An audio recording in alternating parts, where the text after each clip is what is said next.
जितनी स्विट्जरलैंड की total population है ज्यादा इंडिया इंजीनियर्स प्रोड्यूस कर देता है। उसके बाद भी रिसर्च एंड इनोवेशन में स्विट्जरलैंड नंबर 1 पे है। इंडिपेंडेंस के बाद से रिपब्लिक ऑफ इंडिया ने 0 नोबेल लॉरियट्स प्रोड्यूस किए इन साइंस। यूएसए ने 100+ कर दिए। ASER की रिपोर्ट के हिसाब से 83% एजुकेटेड इंडियंस एम्प्लॉयबल ही नहीं है। और ये जो सुंदर पिचाई, सत्या नदेला की हम बात करते हैं, इन्होंने भी आगे चल के अपनी एजुकेशन बाहर से ही करी है। और ये सारी चीजें जो मैं बोल रहा हूँ ना, इसका रूट कॉज फाइंड आउट करने के लिए हमें थोड़ा सा पीछे जाना पड़ेगा। जब ब्रिटिशर्स हम पे रूल कर रहे थे तो ईस्ट इंडिया कंपनी के सामने 2 मेजर चैलेंजेस थे। एक कम्युनिकेशन विद इंडियन, दूसरा वर्कर्स और क्लर्क्स की बहुत जरूरत थी उन्हें।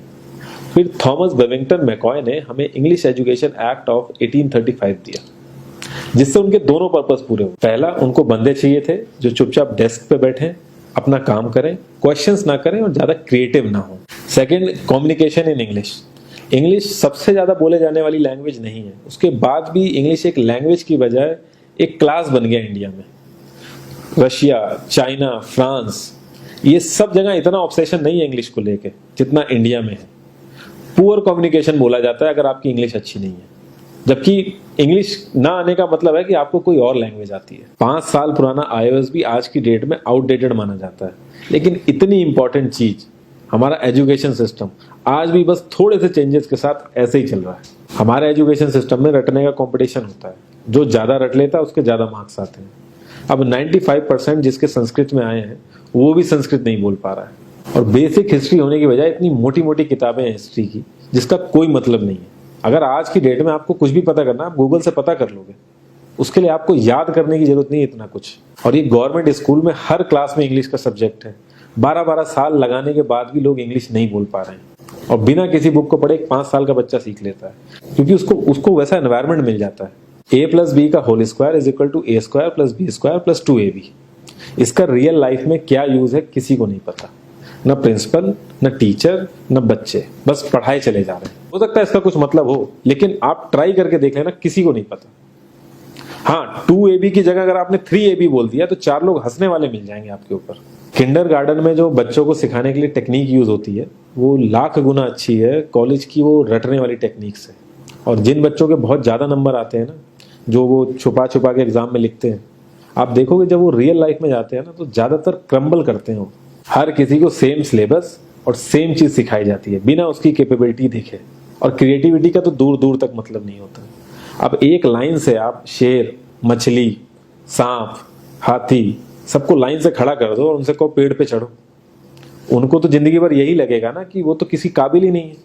और द्रोणाचार्य ने भी पांडवों को उनकी स्किल सेट के हिसाब से उनको चीजें सिखाई, सबको एक ही चीज नहीं सिखा दी। और हमारे एजुकेशन सिस्टम में ज्यादा ऑप्शंस भी नहीं है। सबसे ऊपर साइंस, फिर कॉमर्स, और सबसे नीचे जाके कहीं नंबर आता है आर्ट्स का। आर्ट्स लेने वाले को तो लोग इतना हल्के में लेते हैं जैसे वो किसी काम का ही नहीं है। हर माँ बाप को तो इंजीनियर या डॉक्टर ही बनाना है। कॉलेज वाले अगर एक्स्ट्रा कोर्स रख भी देते हैं तो माँ बाप एंट्री नहीं कराएंगे, तो वो सारा पैसा बर्बाद होगा कॉलेज का। तो ऑप्शंस कहाँ से आएंगे? और बचपन से ही आपकी ट्रेनिंग स्टार्ट हो जाती है। माँ बाप, भाई बहन, रिलेटिव सब यही समझाते हैं अगर आपके मार्क्स नहीं आए और जॉब नहीं लगी तो आपकी जिंदगी बेकार। और लाइफ की क्रिएटिविटी को आप रखते हो साइड में, और ये अच्छे मार्क्स और अच्छी जॉब पाना आपका सपना बन जाता है। अब ये सपना पूरा हो जाता है तो बहुत बढ़िया है, दूसरे को जेलस फील कराओगे, नीचा फील कराओगे। और इस छोटी सी उम्र में अगर सपना टूट जाता है तो सेल्फ डाउट में आ जाओगे। इतना बाहर वाले आपको नीचा नहीं समझेंगे जितना आप खुद की नजरों में गिर जाओगे। आप किसी भी 4-5 सक्सेसफुल आदमियों के बारे में सोच के देखिए जिन्हें आप बहुत सक्सेसफुल मानते हो या जिनकी तरह लाइफ आप जीना चाहते हो। मैं ये कह सकता हूं कि वो इस एजुकेशन सिस्टम की वजह से तो सक्सेसफुल नहीं होंगे, चाहे वो जो भी हो। धीरू भाई अंबानी, विराट कोहली, आमिर खान, नरेंद्र मोदी, ये सब हमारे इस करंट एजुकेशन सिस्टम के ट्रैप में नहीं फंसे।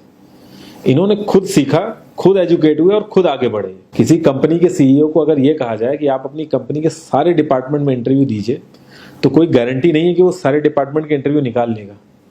और ये भी हो सकता है कि वो आधे से ज्यादा डिपार्टमेंट के लिए क्वालिफाई ना करे एजुकेशन वाइज, लेकिन वो पूरी कंपनी चला सकता है। तो ये जो एक स्किल है, इसके बारे में बात क्यों नहीं होती? लोग अपनी 25% से ज्यादा जिंदगी इस करंट एजुकेशन सिस्टम में लगा देते हैं ताकि अपने से कम पढ़े लिखे आदमी की कंपनी में जाके उसके सपने पूरे कर सकें। इंडिया का जो करंट एजुकेशन सिस्टम है, अगर वो इतना ही अच्छा है तो जो भी सेलिब्रिटीज हैं, पॉलिटिशियंस हैं, वो अपने बच्चों को बाहर क्यों भेज रहे हैं पढ़ने के लिए? इनफैक्ट पॉलिटिशियंस के साथ तो ऐसा करना चाहिए, जिस एरिया से वो जीते हो उसी एरिया के गवर्नमेंट कॉलेज में उनके बच्चे को पढ़ना कंपलसरी हो जाए, तभी वहां के गवर्नमेंट कॉलेज सुधर सकते हैं। 368 प्यून की जॉब के लिए 1.5 लाख ग्रेजुएट और 24,968 पोस्ट ग्रेजुएट ने अप्लाई किया।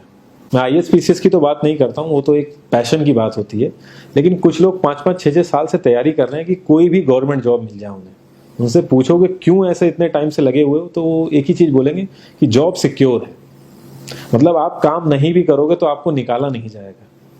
ये सारी कामचोरी वाली बातें माइंड में इसीलिए आती हैं क्योंकि हमारा जो करंट एजुकेशन सिस्टम है वो इतना कॉन्फिडेंस ही नहीं देता है कि हम अपनी स्किल के दम पे कहीं जाके काम करें और हमें निकलने का डर ना हो। मैं आने वाले 10 साल की तो बात ही नहीं कर रहा हूँ, अगर मैं आने वाले 5 साल की भी बात करूँ तो टेक्नोलॉजीज में इतना ज़्यादा चेंजेस आ जाएगा कि जो आज हम पढ़ रहे हैं, जिस स्किल पे हम फोकस कर रहे हैं, पता नहीं वो रेलेवेंट भी होगी कि नहीं उस समय। Cloud computing, SEO, digital marketing, ये सब जॉब्स पहले एग्जिस्ट ही नहीं करती थी। हम लोगों को एजाइल होना पड़ेगा, नई नई चीज़ों को सीखने के लिए ओपन रहना पड़ेगा, क्रिएटिव माइंड लगाना पड़ेगा।